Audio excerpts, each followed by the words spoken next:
Hey guys, today I want to share with you some tips that I've learned throughout the way as I'm having my baby and after the delivery of this bundle of joy, and financially what you can do to save money.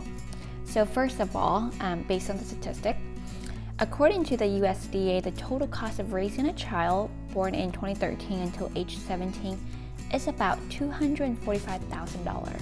Wow, that is a lot of money. And the average cost of the first year is right around $13,000, but that doesn't even include the cost of the childbirth, which can range up to $10,000, depending on if you have insurance or not and complications or anything during the stay. So having a baby is right down expensive. So what are some tips that I have found that help us to minimize the cost?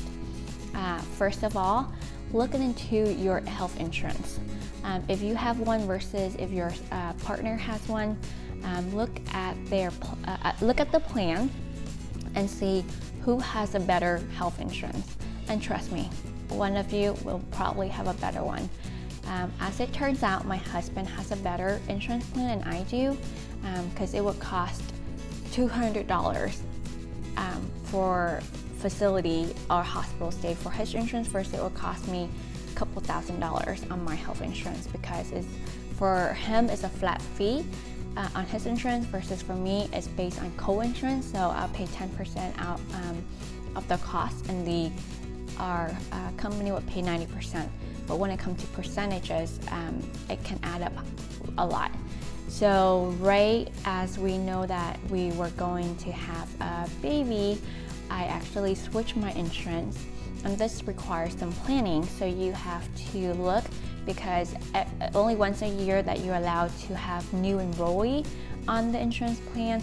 So it's really important that you take some time and plan and look at the insurance of either party and see which one is better. And if that's the case, like in my case, I hop over to my husband insurance as the year is ready, and each insurance plan depends on when they would enroll their new enrollees. So for us, it's in December.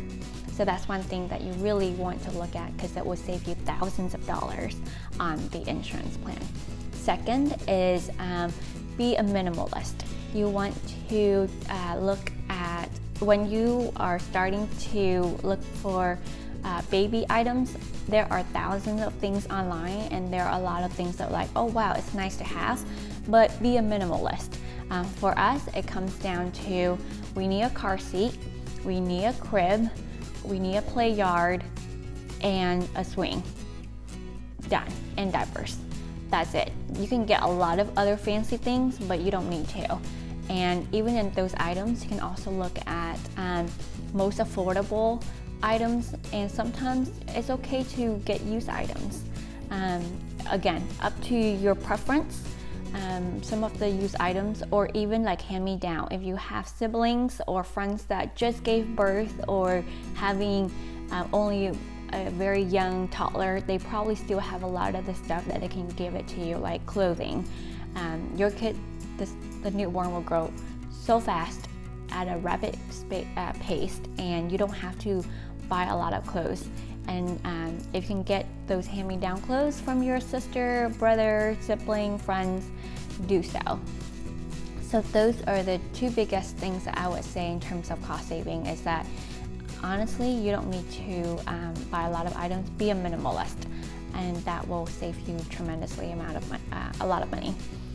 In terms of your baby shower list, again, be prudent in terms of what items you need and what items you don't need. And really, for me, honestly, my best friend who put on my baby shower, like, all you have on there is diapers, and car seat. I'm like, yeah, I think diapers are highly, highly needed. And even with diapers, there are so many different brands out there, and you don't have to go with the brand like Huggies and Pampers. I found Love, to be LUV, to be very economical and just as good. And for the same price of $25, you get 200 diapers versus 80 diapers. So you make your money go much, much longer. overall, those are really 2 quick tips I want to share with you on how to save money when it comes to babies. And of course, when they do have grandparents and siblings or aunts and uncles, they want to shower you with gifts. Take it with with open heart and gratitude, because the more stuff they buy, the less stuff that you buy. So take that into consideration as well. But I would say the biggest money saver would be looking at the health insurance and see where you can save money from there, because after the delivery, it also, in terms of copay for a specialist, if you need to be seen by a specialist. So having a good health insurance is gonna go a long way. Also, you might also want to look into short-term disability and long-term disability. Now that you have someone to take care of, you never know when things come unexpectedly. So having those security is also a good thing. And look at life insurance. So to sum it up, look at your insurance. If you're able to get on a better insurance compared to yours, hop on it. To be a minimalist, you don't have to buy a lot of fancy things, just things that are affordable, that will be efficient, that will work for you, and let others shower you with love by buying you stuff. You don't have, and be economical in terms of the things you buy, especially with diapers. It's going to be a lot of money, and for the first year, you're going to use a lot of diapers, so you want to take that into consideration. Third, you want to be prudent in terms of the cost that you be getting, and it's okay to have some hand-me-down as well as used items for your baby, items that you be getting. So I hope you find that helpful, and for those that went through this journey already or going through the journey and you find other tips that will help to save money, please put it in your comment below. We'll always appreciate it, as I'm learning as well. Thank you and have a great day.